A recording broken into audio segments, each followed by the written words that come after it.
And the other thing was I changed practice. So I made practice only 60 to 75 minutes, and I put that on the clock. And so when that time was up, we were done on the court. So I told them it was on them to get the most out of the time that they were using, because I'm not going to waste everybody's time because you guys can't be focused to do a drill the right way or to demand one of your teammates to work harder or to communicate, because that communication for me is everything. And it just takes, an ability to open your mouth and to demand something comes out and you know what you have to say. So I think, that was on me. I'll take the hit. I'll say, I didn't command them or demand from them that they hold each other accountable. And the best teams, your locker room and the guys in that locker room are holding each other accountable. So I was building that more. But I do think they needed to kind of learn those lessons that got taught in those games, because I don't think that happens if we win games and guys just think we can show up. Now, Coach, another question I just got texted to me about showing up. How does it feel to have Brandon Murphy and Colin O'Reilly from our staff had a big group down in at Manhattan, and then we had a pregame meetup at Marist as well, and the Saints Alive team. There's some supporters that take bus trips to a lot of the all those fans on the road when you guys to hostile environments in the MAC.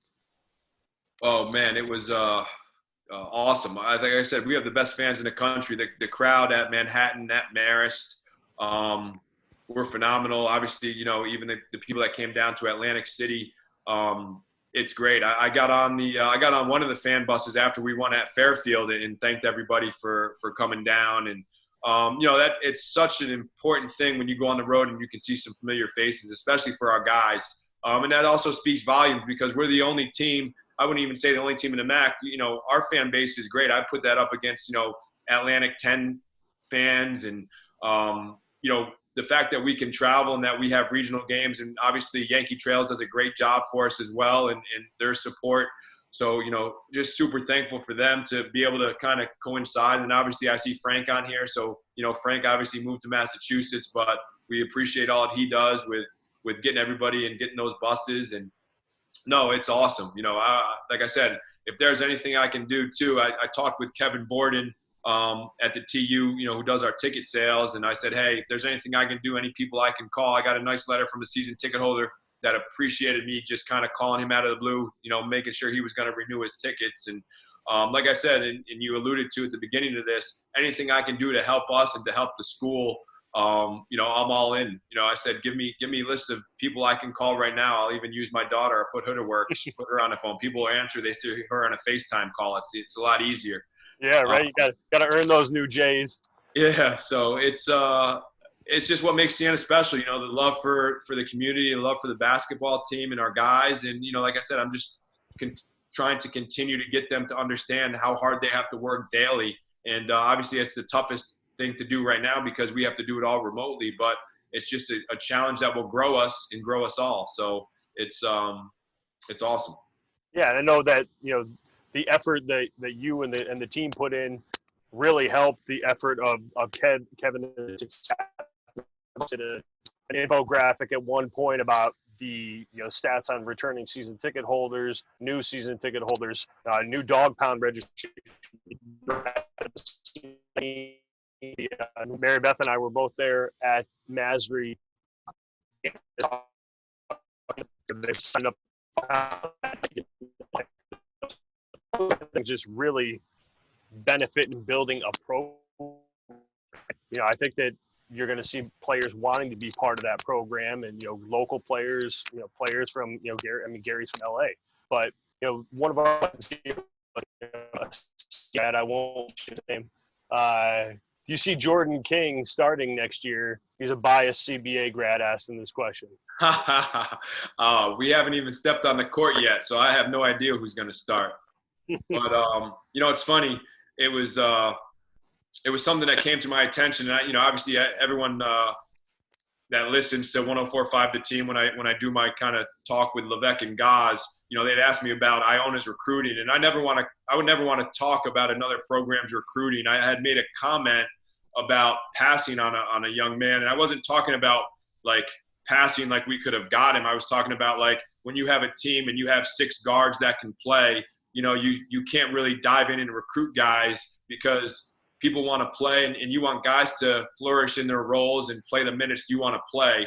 So, there was no disrespect on my end. I never want to talk about another program's recruiting. I know Mark Singlace wanted to, tweet out one of my quotes and he kind of took it out of context. So I don't ever want to talk about another program's recruiting. I'll always talk about our recruiting and, let people do their own job. We got so many great coaches in this league. It's never going to be about, what they're doing. It's always going to be about what we're doing. So I just wanted to kind of address that to you guys. And the funny thing is when I talk on the radio, sometimes I forget I'm on the radio. I kind of give those kind of recruiting tidbits for our fans that listen. Now I just got to be careful because I guess I'll be quoted by newspapers now that there's not much else going on. Another question here from Anto. He says, what are some of the characteristics you expect to see from your players both on and off the court? Oh, that's great. I love communication. I love the ability to look somebody in the eye and talk to them and be genuine and give them a firm handshake. I love it when people don't have hats or headphones on in the building, any building they go to. I love people that can talk and say hello and can ask questions. I had a nice talk with, there you go, Mike, thanks. I would have had my hat on too, but my wife said hair gel today. So I had to gel it up. And obviously I'm talking about, in buildings for class and in buildings, not in your own home. So you can put your hat back on if you want. The other thing would be, I always look at just, conversation, what are you doing? I love when I'm recruiting and student athletes can ask me questions about our degrees, or they can ask me about my family. I love the interaction. I don't want it to just be a one-way street. I want verbal communication. I love body language. I read body language.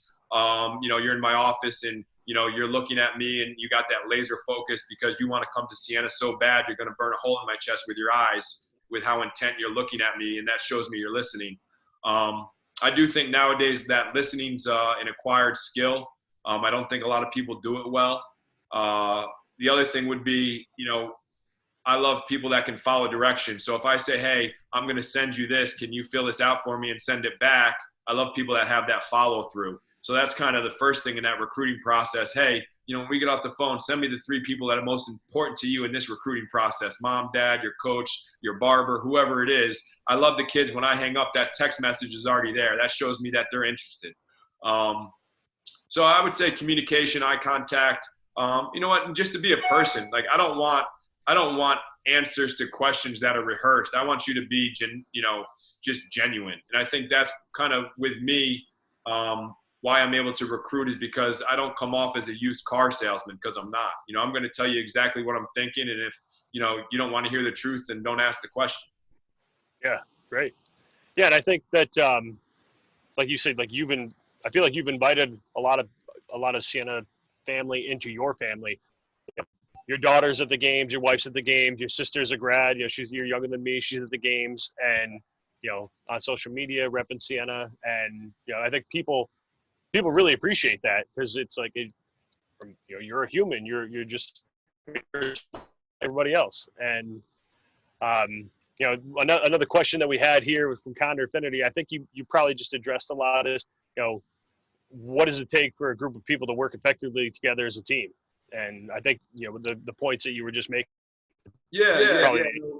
I thought my staff did a great job too. It's funny when I hired my staff, Mike Hopkins at University of Washington's a good friend, and he'd offered me a job before I came to work for Jamie, and I turned it down, and I just thought moving to Seattle was far away, and crazy things happen, right? You leave certain jobs, and even if it's for less money, to go follow your heart and do things that you believe are right. And when I made my staff, I hired some guys that I knew would work hard for me, and I knew they worked because I've worked with them.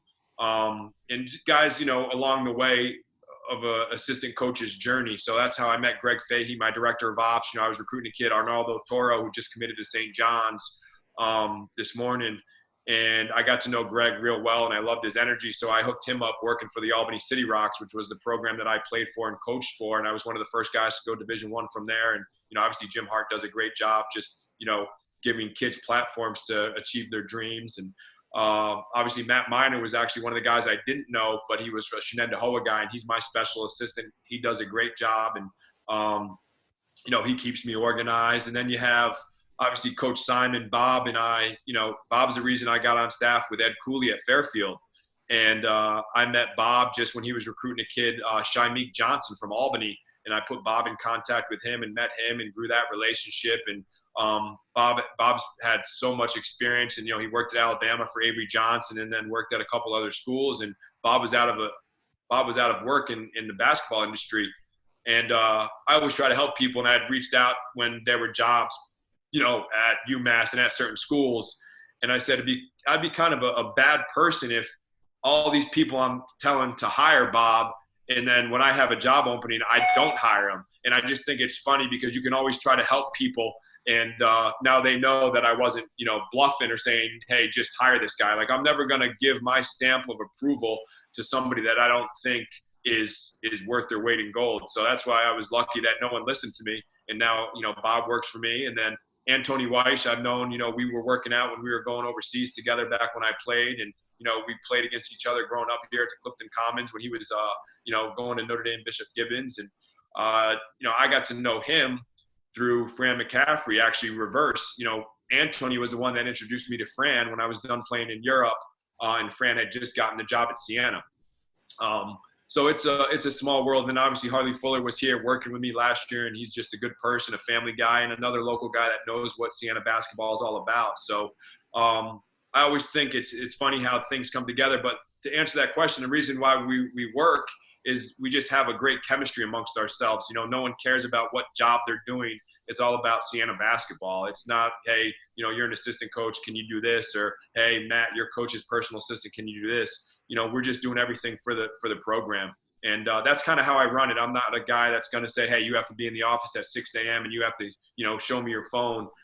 There are certain guys in the business and guys that, I had opportunities to work for and I turned down that were just really big micromanagers. And so, like, you'd have to show the boss your phone and how many people you called that day and who you were talking to, and actually log that stuff so he knew you were doing your job. I want guys that want to do their job because they love what we're doing and they love our vision and they love the foundation we're building for years to come. So no, I think we're in a good spot with that, but I think it's that everyone cares more about the program than themselves. And that's what I tell the players too. It's about caring more about that guy next to you than the name on the back of your jersey. Right. So what's that? The name of the front of your jersey is a lot more important than the one on the back. Yep. For sure. So